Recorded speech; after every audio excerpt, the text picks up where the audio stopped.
एका साध्या इलेक्ट्रिशियनची मुलगी आज कॉमनवेल्थ गेम्स मध्ये भारतासाठी रौप्य पदक जिंकते. पण तिच्या यशामागची संघर्षाची गोष्ट ऐकली तर तुम्हालाही तिचा अभिमान वाटेल. चला जाणून घेऊया ज्ञानेश्वरी यादवची प्रेरणादायी कहाणी. नमस्कार, मी संध्या आणि आपण पाहत आहात मुंबई आउटलुक. ग्लासगो येथे सुरू असलेल्या कॉमनवेल्थ गेम्स मध्ये भारताचे खेळाडू शानदार कामगिरी करत आहेत. स्पर्धेच्या 5व्या दिवशी भारताच्या पदकांच्या यादीत आणखी एका रौप्य पदकाची भर पडली.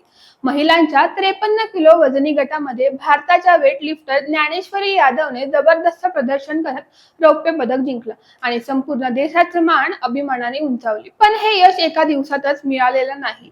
एका पदकामागे अनेक वर्षांचा संघर्ष, त्याग आणि एका वडिलांचं अपूर्ण स्वप्न दडलेलं आहे. ज्ञानेश्वरी ही छत्तीसगड मधील एका छोट्याशा गावातील खेळाडू आहे.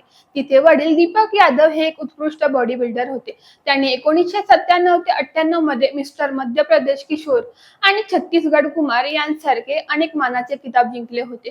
त्यांनाही मोठा खेळाडू व्हायचं होतं, पण घरची आर्थिक परिस्थिती बिघडली आणि लग्नानंतर त्यांना स्वतःचं स्वप्न अर्धवट सोडावं लागलं. घर चालवण्यासाठी त्यांनी इलेक्ट्रिशियन म्हणून काम सुरू केलं. दिवसभर मेहनत करून मिळणाऱ्या कमी उत्पन्नातून संपूर्ण कुटुंबाचा खर्च भागवणं खूप कठीण होतं. पण त्यांनी कधीही आपल्या मुलांच्या स्वप्नावर तडजोड केली नाही. उलट त्यांनी ठरवलं की जे स्वप्न आपण पूर्ण करू शकलो नाही ते त्यांची मुलगी नक्कीच पूर्ण करेल. ज्ञानेश्वरी 7वीत शिकत असताना तिने एका स्थानिक जिम मध्ये काही मुलांना वजन उचलताना पाहिलं.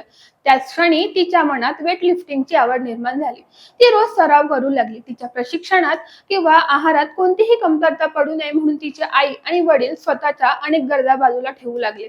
त्यांनी प्रत्येक संकट सहन केलं, पण मुलीची स्वप्न कधीही तुटू दिली नाही. त्यांच्या या त्यागाचं फळ 2022 मध्ये मिळालं. ग्रीसमध्ये झालेल्या जागतिक ज्युनियर चॅम्पियनशिप मध्ये ज्ञानेश्वरीने रौप्य पदक जिंकून भारताचं नाव जगभर पोहोचवलं. त्यानंतर तिची यशस्वी वाटचाल सुरूच राहिली. तिच्या उत्कृष्ट कामगिरीची दखल घेत छत्तीसगड सरकारने तिला पोलीस उपनिरीक्षक म्हणजेच ASI पदावर थेट निवृत्त केलं.